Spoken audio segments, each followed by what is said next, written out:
Ampun, Dek. Halo? Ampun, dokter. Ampun, dokter. Oh, ya, cukup terang ya, cukup ini ya. Cukup nggih? Suara saya cukup? Cukup nih, Kak, dokter. Ya, kita mulai ya. Jadi selamat siang adik-adik, kita akan mulai kuliah ini dengan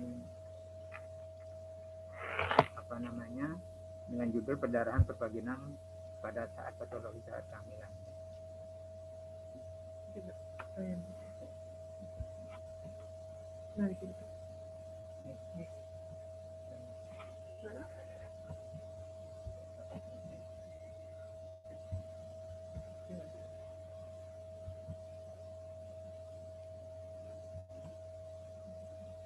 Ya, pada kehamilan muda, perdarahan itu sering menyebabkan abortus ya. Sedangkan pada kehamilan lebih dari 20 minggu disebut perdarahan antepartum. Antara lain oleh karena kelainan plasenta disebut plasenta previa, yang kedua solusio plasenta atau dikenal juga dengan nama abductio plasenta. Yang B oleh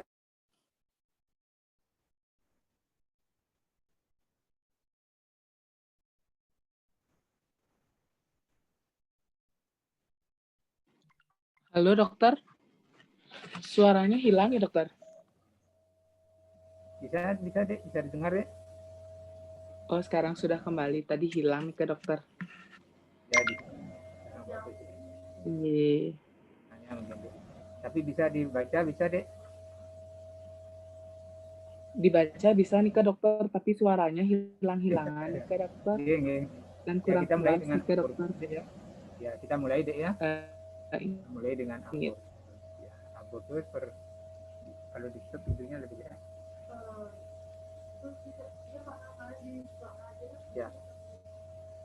Definisi ancaman atau pengeluaran hasil konsepsi sebelum janin dapat hidup di luar kandungan. Jadi kalau di luar kalau abortus ini nanti usia lebih kecil dari 20 minggu atau juga disebut bila mana berat janinnya kurang dari 500 gram. Bisa didengar, Dek? Halo? Bisa, dokter. Bisa, Dok. Bisa, dok.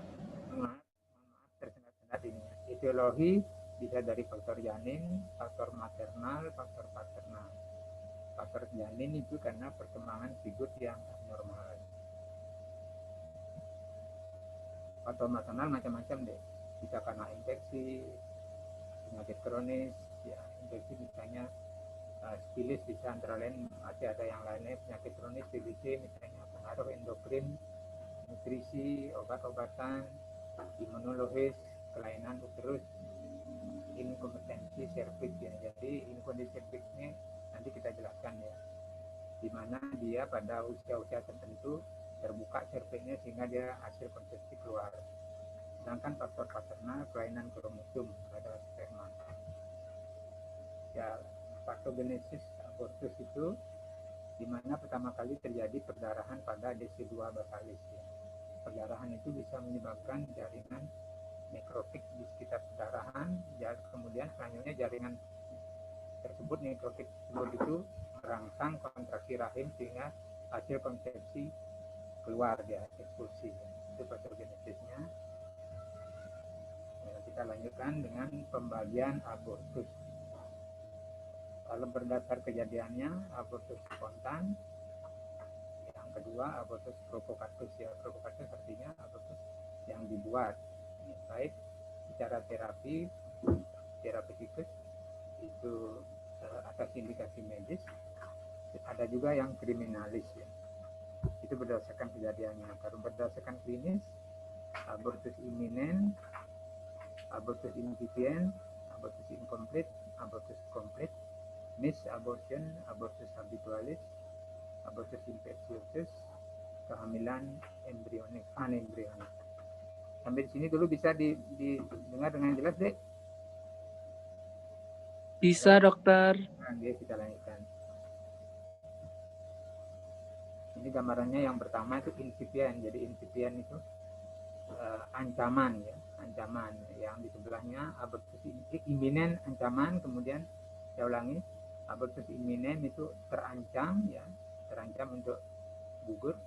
Abortus insipien sedang berlangsung, sedangkan NIS yang hasil konsepsi tertinggal lebih dari 8 minggu. Nanti kita akan jelaskan. Ya, kita mulai dengan abortus iminen. Ancaman terjadi abortus. Jadi terancam untuk abortus ya. Artinya masih mungkin bisa dipertahankan ya. Sebagai diagnosis, jadi pada anamnesis terlambat haid, tes kehamilan positif, terjadi pendarahan pervaginam, perut nyeri, kadang-kadang bisa juga tidak.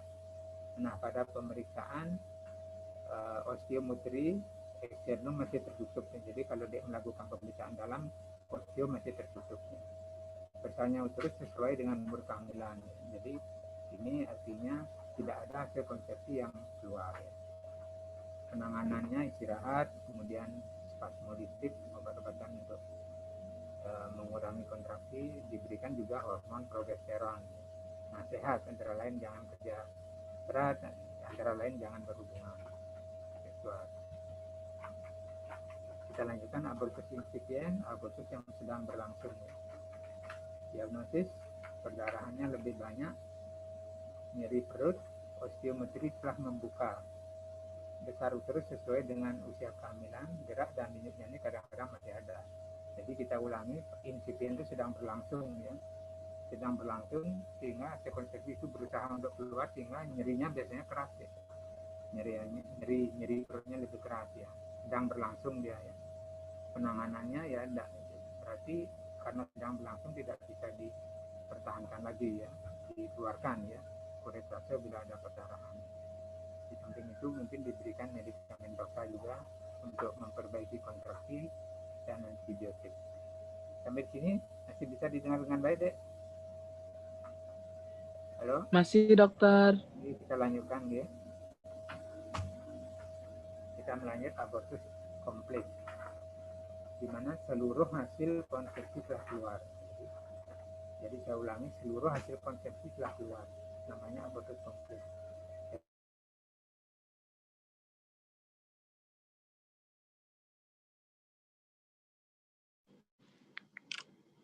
Suaranya hilang nih, Kak Dokter.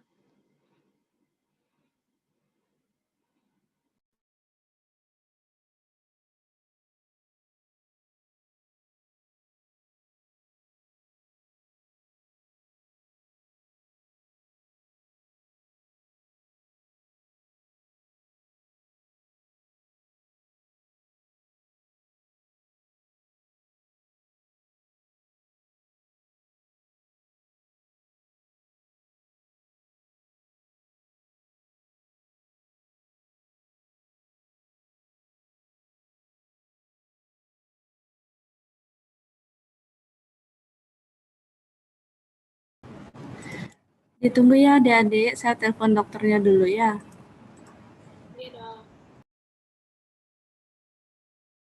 Tinggi, dokter.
Halo? Kira-kira? Iya dokter. Kenapa dok? Dokter Wandia. Sambung bisa lagi. Sampun dok. Iya dokter. Silakan dokter. Iya. Kita lanjut. Silakan dilanjutkan dok. Ini Iya dok. ya. Jadi sampai komplit ya. Sekarang abortus incomplete ya, namanya incomplete berarti bagian dari hasil konsepsi keluar. Darahnya banyak ya, darahnya banyak, analis spesialis kalau ada pembukaan hasil terbuka, kemudian pada pembukaan tersebut teraba jaringan dalam akomodasi besar usulnya lebih kecil dari usia kehamilan. Ini kenapa lebih kecil dari usia kehamilan? Karena sebagian keluar. Penanganannya hal ini berbeda dengan yang tadi ya, di sini harus dibersihkan. Jadi kuretase sama dengan antibiotika. Di sini masih didengar nanti. Halo? Ya dokter. Bisa didengar? Oke, jelasin ke dok. Kita lanjutkan di sini.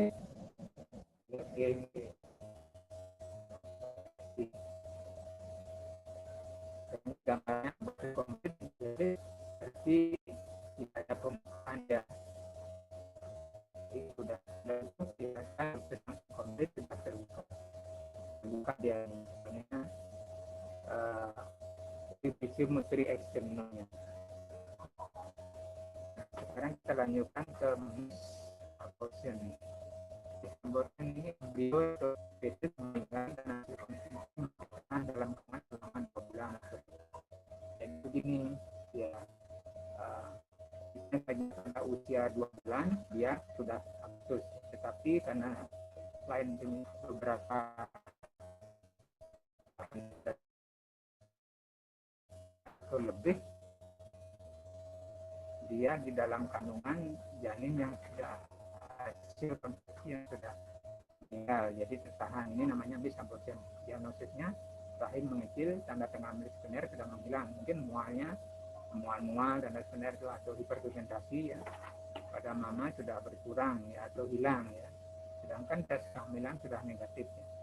Nah di sini bahayanya ya, produknya itu bisa menyebabkan gangguan pembukaan darah ya. Penanganannya pertama kuretase, kemudian kadang-kadang memerlukan induksi ya perangsangan kontraksi dengan obat yang namanya prostaglandin. Sampai sini masih bisa jelas? Masih bisa jelas deh? Dijawab Dokter Citra. Jelas nih Kak dokter. Kita lanjutkan. Abortus habitualis, abortus spontan yang terjadi 3 kali berturut-turut ya. Jadi misalnya kehamilan pertama abortus, yang kedua abortus, yang ketiga abortus. Ini namanya istilahnya abortus habitualis ya. Jadi abortus yang membakar. Etiologi anatomik ya, anatomik misalnya kelainan anatomis dari uterus, reaksi imunologik misalnya penyakit SLE ya. Tadi juga bisa menyebabkan inkontinensi serviks ya. Jadi setiap usia 4 bulan serviksnya terbuka sehingga keluar ya. Defisiensi asam folat ya. Penanganannya sesuai dengan faktor penyebab. Berikutnya abortus infeksius, abortus yang disertai dengan infeksi pada alat genitalinya. Etiologinya komplikasi tindakan abortus. Biasanya infeksius ini disebabkan oleh abortus yang provokatus ya, yang ilegal ya. Jadi anamnesisnya dengan cermat ya. Biasanya didapatkan panas tinggi, nadinya cepat, perdarahan pervaginal yang berbau, uterus membesar dan lunak nyeri tekan ya. Pada laboratorium bisa ditemukan leukositosis. Sampai sini bisa dilanjutkan? Halo? Bisa dokter. Bisa dokter. Ya, terima kasih ya. Ya, penanganannya abortus infeksius itu prinsipnya mengembalikan keseimbangan cairan darah. Di dalam hal ini diberikan antibiotika yang adekuat ya. Bila mungkin sesuai dengan hasil kultur, tapi biasanya kan hasil kultur memerlukan waktu deh. Sehingga dia di sini pengobatan secara empirik ya. Yang biasanya diberikan gram positif ya, ampicillin ya, gram negatif miltamisin, dan anaerob ya, metronidazole ya. Ya, dilanjutkan 2 hari sampai bebas demam ya. Pengosongan rahim atau kuretase dilakukan setelah keadaan umum membaik atau 6 jam setelah pemberian antibiotika. Kita lanjutkan abortus septik. Kalau septik ini sudah disertai dengan penyebaran infeksi pada peredaran darah tubuh atau sampai menyebar ke peritoneum. Diagnosisnya sama dengan abortus infeksiosus ya. Nah, di sini keadaannya lebih jelek lagi, sudah disertai dengan tanda-tanda shock, tekanan darah menurun, nadi cepat merosot tinggi ya. Penanganannya hampir sama ya, dan ini biasanya dirawat di unit ICU ya, karena kondisi pasiennya biasanya jelek ya, sering menyebabkan kematian kalau terlambat penanganannya. Ya, ini tadi kita lanjutkan ke kehamilan anembrionik ya. Anembrionik, kantong kehamilannya terbentuk ya pada pemeriksaan USG, tetapi calon janinnya itu tidak terbentuk deh. Jadi dikatakan diagnosisnya ini hanya bisa dengan ultrasonografi ya. Jadi pada keadaan normal kehamilan 8 minggu itu sudah terbentuk kantongan dan sudah terbentuk dia calon janin ya. Jadi dalam hal ini dia tidak berkembang ya, atau dikatakan kalau menemukan kantong janin penampangnya garis tengahnya 2,5 cm dan belum ada gambaran calon janin nomor 3, itu sudah bisa didiagnosa Brachydocum ya. Ingat itu, jadi penampangnya 2,5. Kalau baru 1 cm biasanya kita masih menunggu ya. Kalau sudah terdiagnosa ditangani dengan pengosongan rahim ya, jadi dilatasi dengan kuretase. Dilatasi itu dilakukan pembukaan kanalis cervicalis dan dilanjutkan dengan kuretase. Sampai di sini masih jelas? Masih jelas? Masih, dokter, jelas. Oke, kita lanjutkan ya. Ya, ini kalau dek nanti menemukan di puskesmas misalnya abortus inkomplit, perdarahannya banyak sekali ya, tidak ada alat-alat akurat dan sebagainya, itu ya belum alat, bisa dilakukan pengeluaran hasil konsepsi dengan digital. Digital itu dengan jari deh ya, bukan digitalisasi. Kalau digitalisasi itu pemberian obat digoxin pada penyakit jantung. Ini sering keluar di UKDI ya, jadi ini digital ya, bukan digitalisasi deh ya. Kita lanjutkan. Ya, kita lanjutkan sekarang kehamilan ektopik ya. Per definisi ya, di mana kehamilan embrionya berimplantasi dan tumbuh di luar endometrium cavum yang normal, termasuk misalnya di cervical dan cornual juga disebut juga ektopik ya. Lebih dari 95% berada pada saluran tuba ya. Bisa terjadi juga pada cervix, pada ovarium dan abdominal ya. Etiologinya secara pasti belum diketahui, tetapi ada faktor risiko di mana terjadi kerusakan pada tuba falopii, pada infeksi, infertilitas, kegagalan kontrasepsi IUD, merokok juga, usia ibu, riwayat KIT sebelumnya dan riwayat keguguran sebelumnya. Patofisiologi ya. Jadi kehamilan tuba ya jadi kehamilan ektopiknya di tuba ya. Fertilisasi di tuba ya, sehingga tidak mampu tuba itu ketahanannya yang rendah, tidak mungkin dia bisa melanjutkan kehamilan karena salurannya kecil ya, seperti yang seharusnya di rahim ya. Kemudian abortus tuba ya, implantasi di bagian ampula, terjadi perdarahan plasentanya dan membran terlepas ya. Ini terjadi di ampula ya. Struktur tuba ya, implantasi pada ismus ya. Ismus itu bagian yang paling tipis ya, paling sempit dari tuba. Di sini dia berkembang ya, hasil konsepsi tidak mungkin dia bisa berkembang lanjut ya, sehingga dia struktur ya. Ini yang paling sering menyebabkan pendarahan yang banyak ya. Struktur itu pecah maksudnya. Nah, diagnosisnya pada anamnesa sama dengan ada tanda-tanda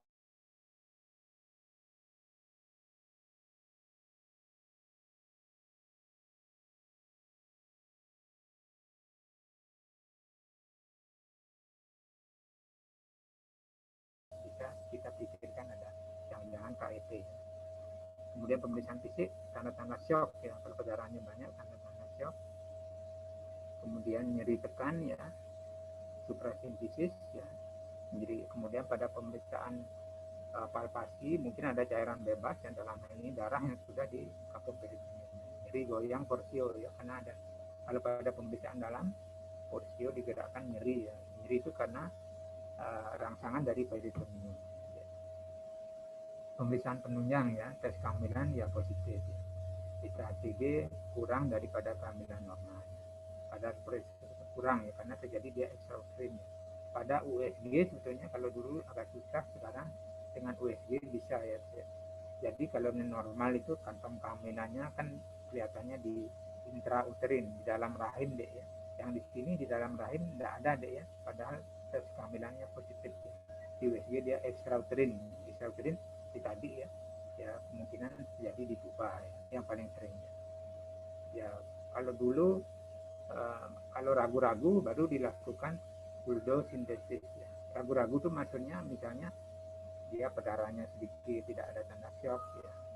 Ya kalau ada keraguan ya fuldosintesis itu jadi mengambil ya cairan di dalam kapum Douglas ya. Kapum Douglas disuntik pakai jarum dan diambil. Juga bisa dengan laparoskopi diagnostik ya untuk meyakinkan bahwa terjadi perdarahan intraperitoneum yang disebabkan oleh adanya kehamilan extrauterin. Penata laksananya ya ekspektatif itu kalau perdarahannya sedikit sekali dengan pertimbangan misalnya dia terjadi pada abortion tuba ya. Kalau pecah ya tidak mungkin ekspektatif ya. Ya ini dengan jalan memberikan juga MTX atau obat untuk mematikan hasil konsepsi. Artinya tidak dilakukan pembedahan ya. Tapi kalau dia kondisinya jelek ya, perdarahannya banyak ya, dilakukan yang nomor 3 ya, operatif ya. Komplikasi tergantung dari lokasi tumbuhnya embrio dan penanganan ya. Sudah tentu kalau terlambat, kalau dulu juga ya sebelum ada alat diagnosis yang ini ya ada juga yang sampai menimbulkan kematian. Ya ini kalau seperti di gambar itu ya bisa terjadi di septic, bisa terjadi di peritoneum, ovarium, juga di bagian isthmus ya. Yang paling sering itu bagian isthmus dan ampula ya. Sampai di sini masih jelas? Halo? Masih jelas deh? Jelas, dokter. Oke, ini kita lanjutkan.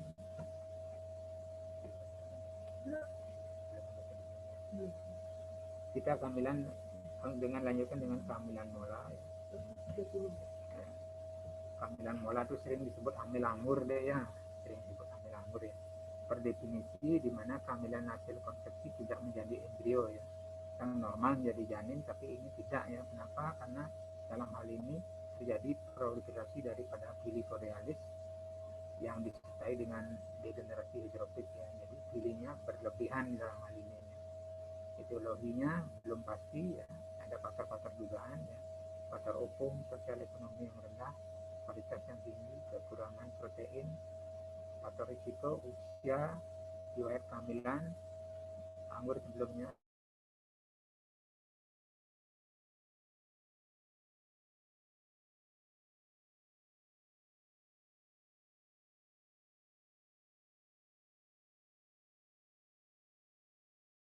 perkembangan yang berlebihan, jadi proliferasi sel-sel trofoblas sehingga menyebabkan dia edema ya, edema bengkak ya. Dan ini menyebabkan gelembung-gelembung mola tadi ya. Klasifikasi ada yang komplit, ada yang parsial. Nah, bagaimana diagnosisnya? Tentu ada amenore jadi tanda-tanda hamil ya, terlambat haid, yang perdarahan progena. Tapi bisa ini kalau dia sudah eksklusi ya, kalau dia sudah besar ya terjadi perdarahan. Tidak semua juga terjadi perdarahan ya. Uterusnya ya ini yang perlu ini ketahui ya, uterus lebih besar daripada usia kehamilan. Contohnya ya, misalnya saja pada usia 4 bulan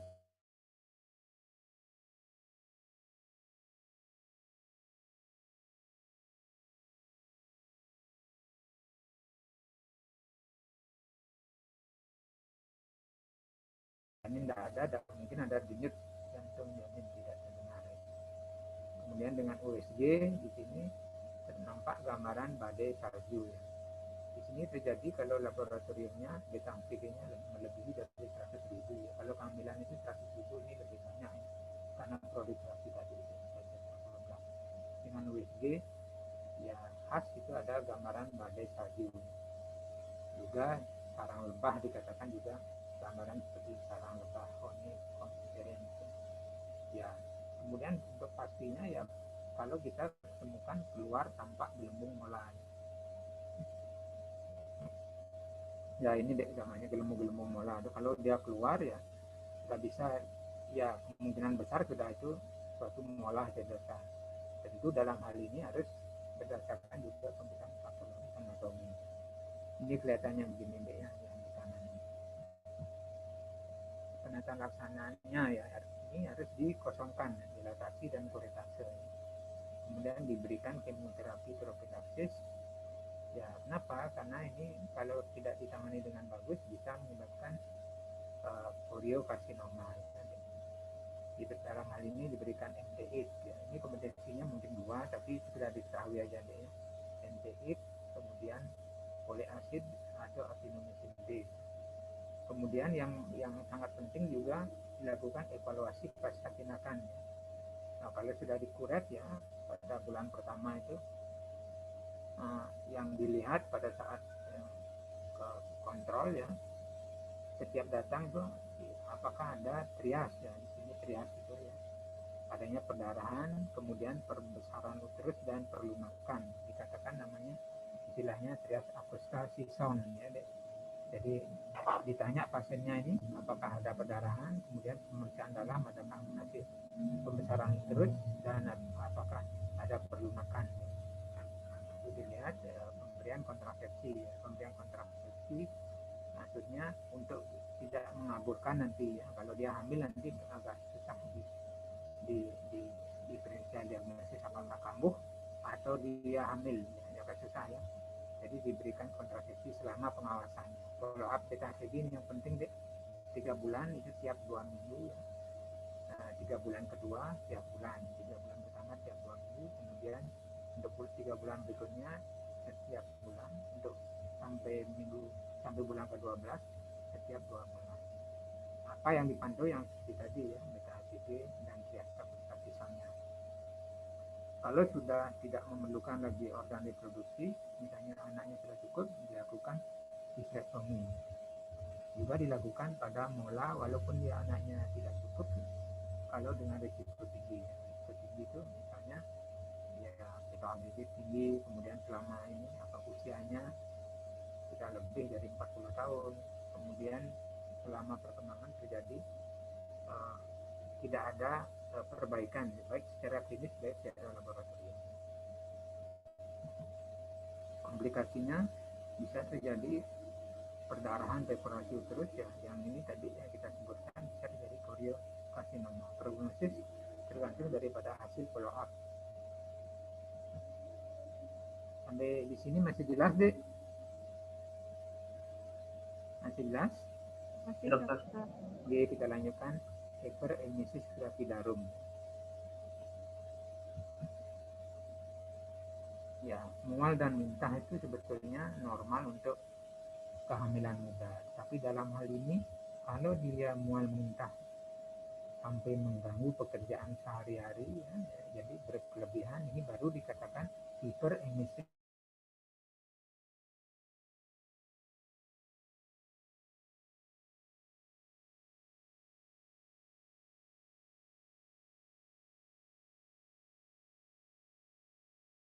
Sekarang belum diketahui secara pasti.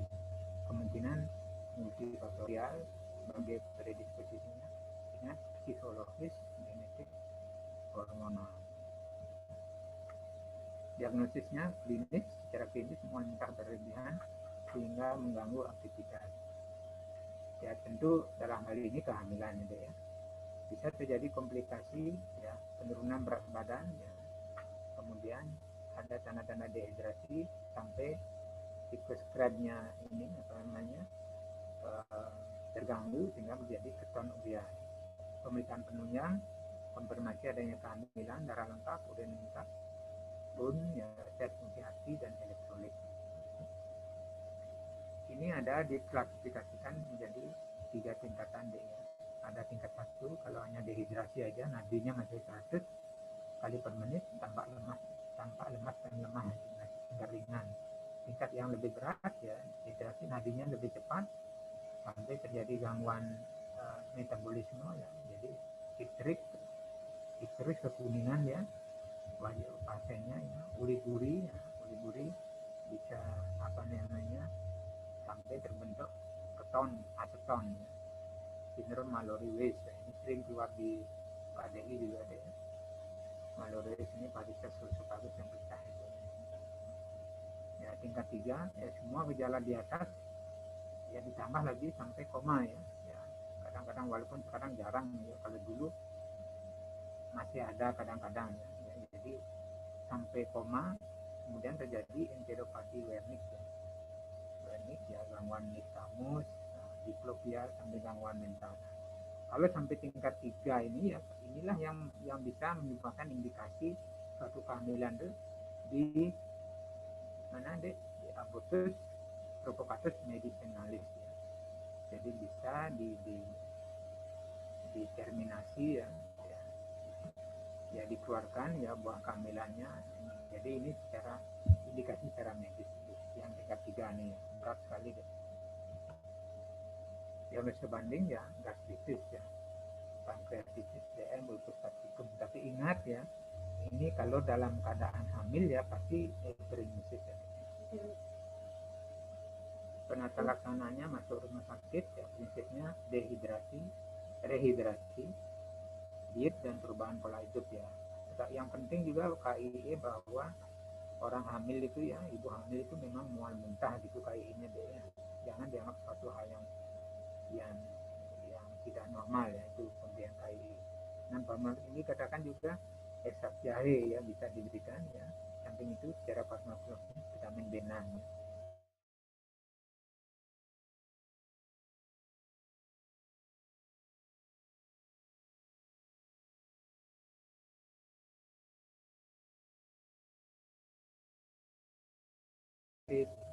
Kemudian H2 reseptor ya, antagonis seperti ranitidin.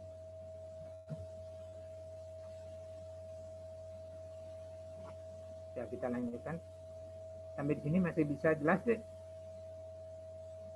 Masih bisa jelas? Bisa kita lanjutkan deh ya? Iya dok. Bisa dok. Kita lanjutkan placenta previa ya. Ya, sekarang kita perdarahan kehamilan pada usia kehamilan yang lebih dari 20 minggu. Letaknya per definisi adalah suatu letak pada placenta itu letaknya pada segmen bawah terusnya.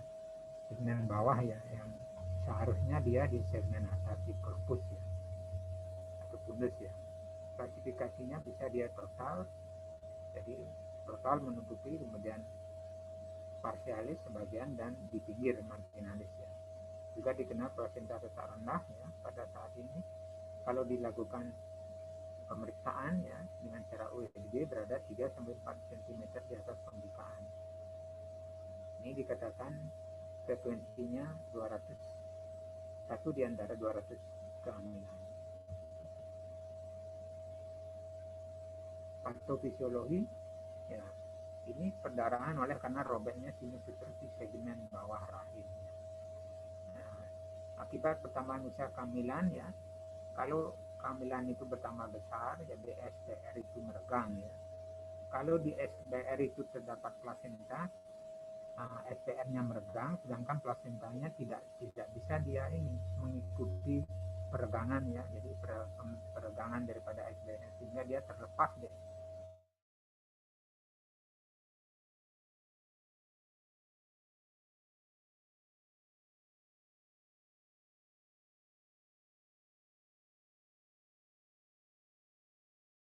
Yang baik kontraksinya itu patofisiologi. Ya, ini kalau gambar yang pertama itu ya, jadi ya seluruhnya menutup ya dek ya, totalis ya. Kemudian placenta yang ini yang parsialis sebagian ya. Kemudian ada yang di pinggir yang C itu trachea marginalis ya. Kalau ini plasenta letak rendah. Itu dalam USG kelihatan.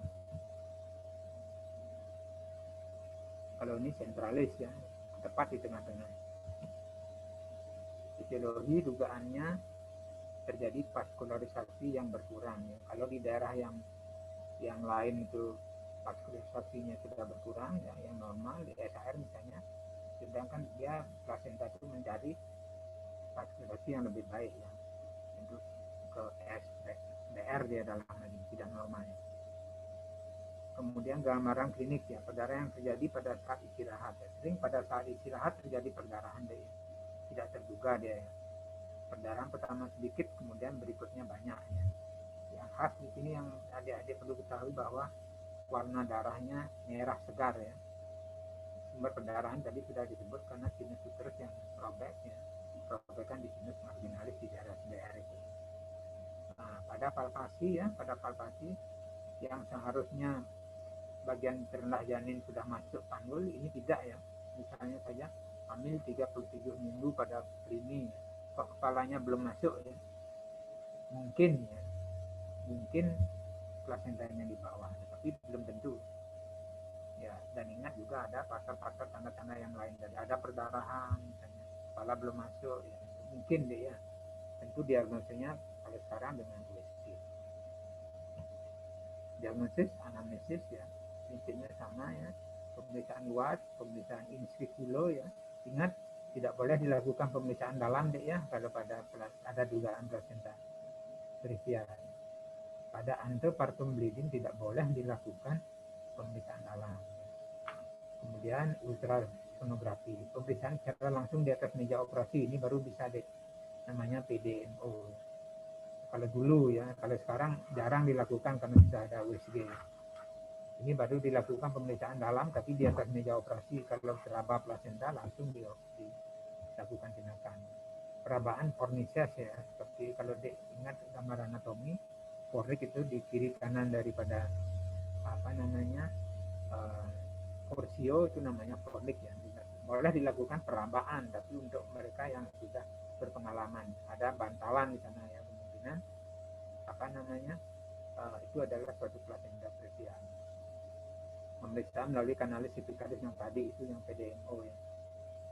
Ya ini sekarang jarang dilakukan setelah adanya USG. Penanganan ya, prinsip dasarnya ini harus dirawat di rumah sakit. Pasif kalau kehamilan prematur, kalau belum aterem dan perdarahannya tidak aktif, dilakukan ya pasif ya, tidak dilakukan operasi deh. Ya penanganan aktif kalau kehamilan aterem ya, langsung dilakukan operasi. Atau walaupun dia prematur kehamilannya, kalau dia aktif ya, perdarahannya terus harus dilakukan tindakan. Cara persalinan ya, kalau ini seksio cesarean. Perkawinan kalau misalnya ditemukan plasenta marginalis ya, sedangkan pembukaannya sudah 5 cm ya, baru dilakukan perkawinan. Ya ini yang dua terakhir di bawah ini pada anak yang keadaan darurat ya, pada letak kepala dilakukan tunang wilet ya, tapi anaknya pasti meninggal deh ya, tunang wilet itu keadaan darurat hanya untuk menyelamatkan ibu ya. Jadi di ini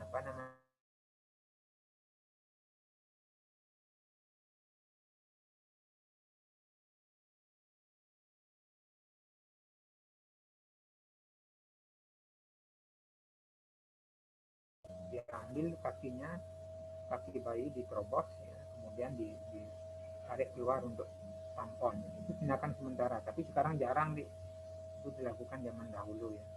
Prognosis tergantung dari cara penanganan dan fasilitas ya, rumah sakit. Sampai sini masih jelas deh? Masih jelas? Halo? Jelas, dokter.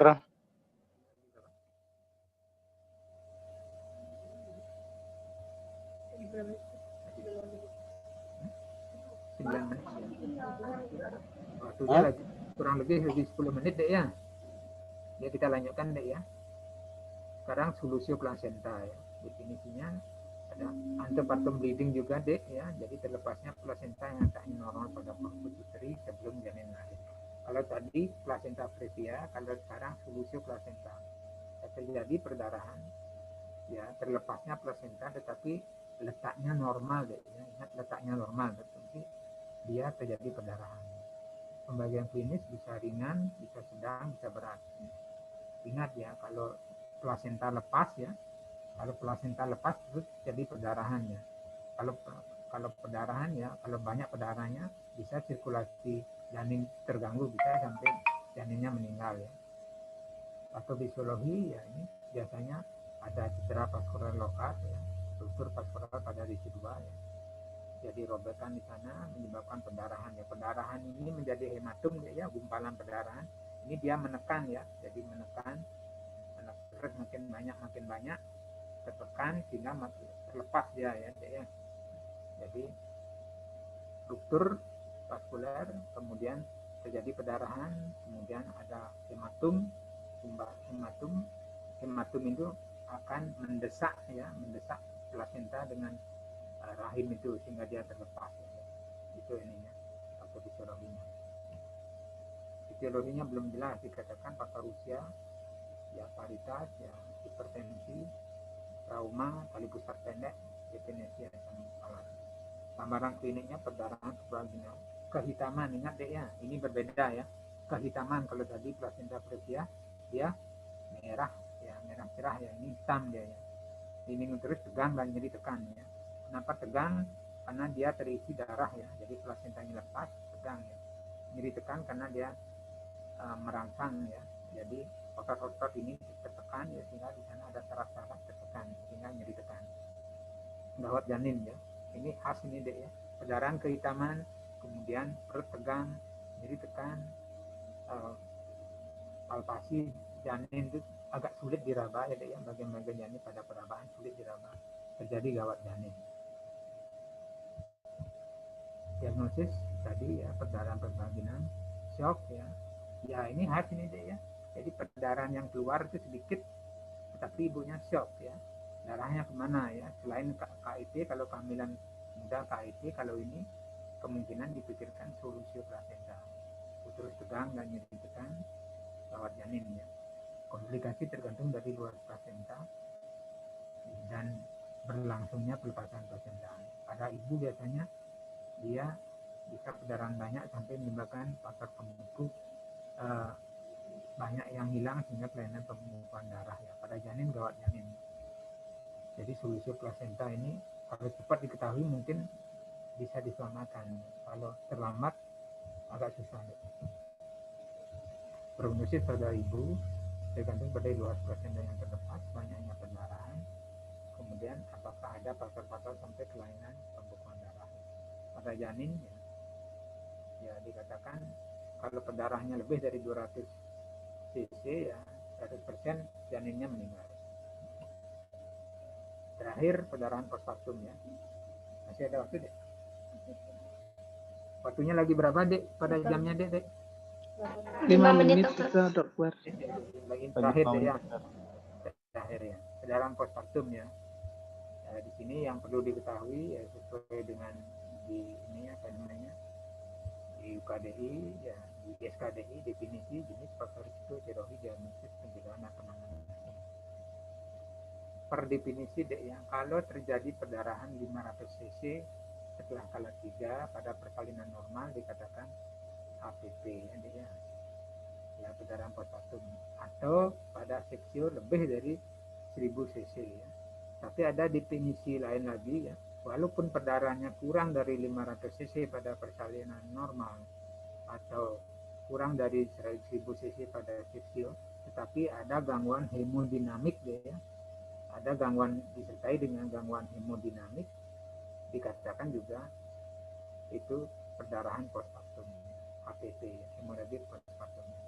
Jenisnya ada yang dini terjadi 24 jam pertama, ada yang lambat terjadi setelah 24 jam pertama.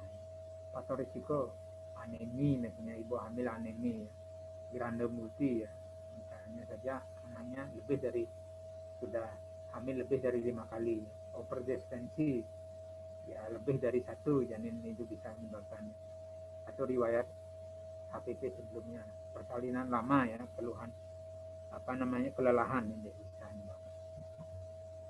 Etiologi kalau yang dini paling banyak itu atonia uteri ya. Jadi atonia uteri kontraksi rahimnya kurang ya. Kemudian laserasi dalam lahir ya perlukaan jaringan lahir, hematum dan lain-lain, sisa plasenta atau sisa ketuban atau inversi uteri. Kalau inversi uteri itu terbalik kalau kita melahirkan pada saat melahirkan bayi, terus setelah itu plasenta salah penanganannya, ditarik belum lepas plasentanya, kita tarik bisa terbalik janinnya, terbalik jadi endometrium itu di luar, itu namanya inversi uteri. Jadi untuk mengingatnya dikenal 4T deh ya, 4T itu perdarahan fosfatum T1 tuh ini jadi atonia ya, atonia. Kemudian yang kedua itu karena dia trauma ya, trauma itu perlukaan jaringan lahir robek ya. Kemudian dia sisa plasenta ya, tisu sisa plasenta, tisu yang terakhir trombin itu gangguan pembekuan darah. Ingat 4T deh ya dalam hal ini deh ya. Kemudian kalau dia terjadi perdarahan postpartum dia lambat ya, misalnya setelah 24 jam biasanya karena ada sisa plasenta yang belum keluar ya. Res plasenta namanya. Ingat itu berbeda deh. Kalau retensio plasenta itu tidak lahir plasentanya deh ya, plasenta tidak lahir. Kalau res plasenta itu tertinggal ya. Impulusi uterus ya, impulusi jadi subimpulusi, jadi pengecilan uterus itu terlambat ya, bisa menyebabkan perdarahan postpartum. Di samping itu juga koagulasi.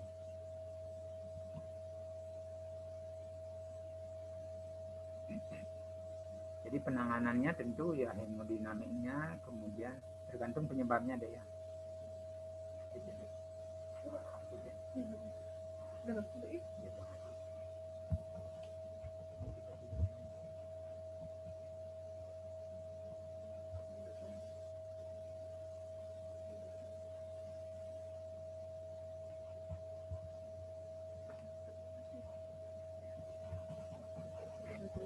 Ampura dokter. Dokter Wandia.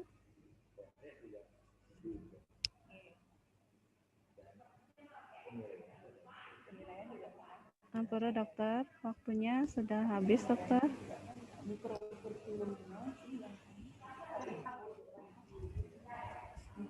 Baterainya habis nih ke dokter. Oke, sepertinya. Ya, ditunggu deh ya.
Adik-adik bisa langsung ke Zoom skill-nya dah ya. Oke? Ya. Terima kasih dokter. Dokter. Terima kasih dokter.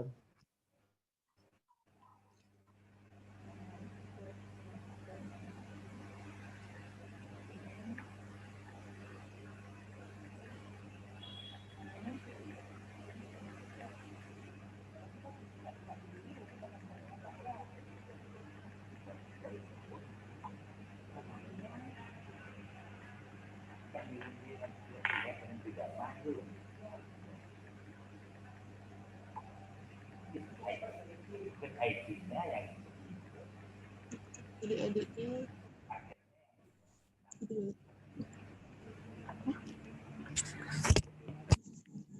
Selamat siang, dokter. Mohon maaf Iya, nih, tapi nggih. hampir selesai kok nih Kang. Nanti Ampun, nggih. nanti kita kan sampun penanganannya ampun niku tadi nggih. Nggih, dokter, nggih. Heeh. Nggih, Mohon maaf. dokter. Semua dokter ampura niki adik-adiknya wonten skill. Saya yang minta maaf nanti pada saat Nggih. mau aja nggih dia nggih tanya jawabnya. Nggih, pada saat tanya ahli nanti wonten bertemu lagi nih ke dokter. Nggih, nggih. Niki kan Nggih, semua dokter. waktunya sudah habis Kang, nggih. Nggih, Karena harus ada jadwal skill. nggih. Semua dokter. Selamat siang, dokter. Nggih, selamat siang adik-adik. Yang izin lift. Nggih, nggih.